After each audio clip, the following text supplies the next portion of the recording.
শিল্প ও বাণিজ্য মন্ত্রী খন্দকার আব্দুল মুক্তাদির হইয়ে গ্রিন লাইসেন্স ছাড়া ভবিষ্যতে কেউ শিপ রিসাইক্লিং ব্যবসা পরিচালনা গড়িত নপারিব এতালাই সরকার প্রয়োজনীয় কারিগরি ও নীতিগত ব্যাগ ধরনের সহযোগিতা দিব। জুলাই 6 তারিখ সোমবার সকালবেলা চট্টগ্রামের সীতাকুণ্ডতে অবস্থিত PSP green ship breaking and recycling yard, Arab green ship recycling yard এবং এসএন কর্পোরেশন পরিদর্শন শেষে তিনি সাংবাদিক কলরে এসব হতা হয়। তার প্রত্যেকটা কমপ্লায়েন্ট হতে হবে, পরিবেশ বান্ধব হতে হবে এবং আন্তর্জাতিক মান অর্জন করে এখানে ব্যবসা পরিচালনা করতে হবে। আমাদের ইয়ার্ডগুলি যেন অনেকগুলি ইয়ার্ড ড্রামাটিক্যালি উন্নতি করেছে এবং গ্রিন লাইসেন্স এখন এই মুহূর্তে 31টা গ্রিন লাইসেন্সধারী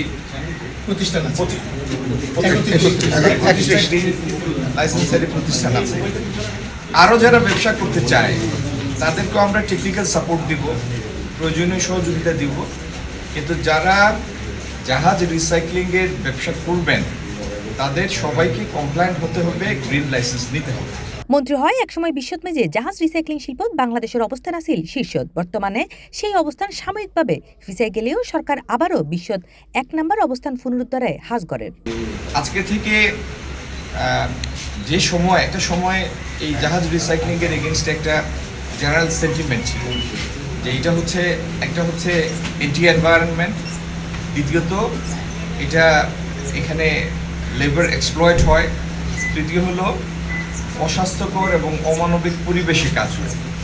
কিন্তু আজকের দিনের স্টোরি অল টুগেদার ডিফারেন্ট।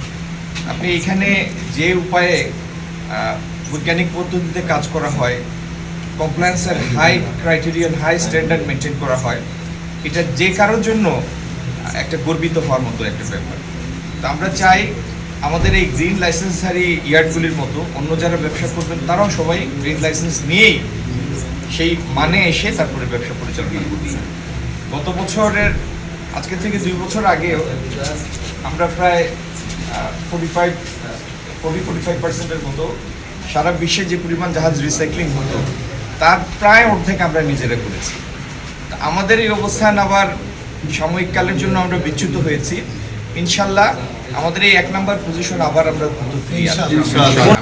এই সময় তিনি পরিবেশ বান্ধব জাহাজ পুনঃপ্রক্রিয়াজাতকরণ কার্যক্রম, শ্রমিক কল্যাণ নিরাপত্তা ব্যবস্থা, বর্জ্য ব্যবস্থাপনা, আধুনিক অবকাঠামো এবং আন্তর্জাতিক মানদণ্ড বাস্তবায়নের অগ্রগতি সরজমিনে পর্যবেক্ষণ করেন। ওনাদের সমস্যাটা কি এটা ওনাদের সাথে শেয়ার করার জন্যই এসেছি আমি। যদি কোনো সমস্যা থেকে থাকে, ব্যবসায়িক কোনো সমস্যা, সরকারি নিয়ম নীতির কোনো সমস্যা, সেগুলি যাতে দ্রুত সমাধান হয় সেই জন্যই আমার আশা। আর আইন শৃঙ্খলা জনিত কোনো ব্যাপার যদি থেকে থাকে, যদিও ওনাদের মুখ থেকে আমি শুনি নাই, আপনার থেকে শুনলাম, থেকে থাকে, আমরা সরকারের সংশ্লিষ্ট দপ্তরকে, মন্ত্রণালয়কে সেটা জানাবো। সরকার অবশ্যই ব্যবস্থা নেবে, স্থানীয় প্রশাসনকেও জানাবো। আর জ্বালানির ব্যাপারটা আমরা উত্তরাধিকার সূত্রে পেয়েছি, এটা সমাধানটা এত সহজ না, কারণ আমরা যে পরিমাণ গ্যাস ব্যবহার করি এখন প্রায় 1600 MMCFD আমাদের শর্টেজ থাকে। এই সময় শিপ ব্রেকিং ইয়ার্ড মালিকসকল ব্যাংক খাতর তারল্য সংকট, শিল্প সংশ্লিষ্ট বিভিন্ন নীতিগত সিদ্ধান্ত এবং খাতর বিদ্যমান সমস্যা ও সম্ভাবনার হতাগিন তুলে ধরেন। ইচ্ছা করলেও এটা নাটকীয়ভাবে বৃদ্ধি করা যাবে না, কারণ যে 2টা FSRU আছে তার একটা নির্দিষ্ট ক্ষমতা আছে এবং আরেকটা FSRU যোগ করলে এই পাইপলাইনটাও, গ্রিড লাইনটাও এক্সস্টেড হয়ে যাবে। কিন্তু তারপরেও সরকার বিভিন্ন ক্র্যাশ প্রোগ্রাম নিয়ে চিন্তা করছে, আমরা কিছু ফিজিবিলিটি স্টাডি করছি, দ্রুত কি উপায়ে অধিকতর গ্যাসের যোগান দেওয়া যায়, এগুলো নিয়ে আমরা কাজ করছি। এ সময় এর উপস্থিত আছেন বাংলাদেশ শিপ রিসাইক্লিং বোর্ডের মহাপরিচালক AK Shafiul Alam Talukdar, Bangladesh ship breakers and recyclers অ্যাসোসিয়েশনের নবনির্বাচিত সভাপতি মোহাম্মদ মহসিন, জাহাজ রিসাইক্লিং শিল্প মালিক সমিতির সদস্য ও প্রশাসনের কর্মকর্তা অকল। সমস্যাটা সেটা হচ্ছে পরিবেশ মন্ত্রণালয় আমাদের ইন্ডাস্ট্রিটাকে রেড ক্যাটাগরিতে রেখেছে, কিন্তু এখন যদি আপনি প্রতিটা ইয়ার্ড দেখেন, ওয়ার্ল্ডের বেস্ট ইয়ার্ডগুলো কিন্তু এখন বাংলাদেশে। তো আমরা যখন আমাদের কোনো ডেভেলপমেন্ট হয় নাই তখন আমরা অরেঞ্জ ক্যাটাগরিতে ছিলাম। এই শিপ ব্রেকিংয়ের প্রত্যক্ষভাবে লক্ষাধিক লোকের কর্মসংস্থান, পরোক্ষভাবে আরও 2 লক্ষ, এবং এই শিপ ব্রেকের উপর ডিপেন্ড করে স্টিল মিল, রিউলিং মিল এবং বাংলাদেশের 5 স্টার হোটেল হতে শুরু করে একদম সামার কুমারের সুই, খাসি, দা, চুরি সব কিছু শিপ ব্রেকিং থেকে যায়। এই শিপ ব্রেকিংয়ের অবদান অপরিসীম। এই শিপ ব্রেকিং বাংলাদেশের আপামর জনসাধারণের জন্য আশীর্বাদ।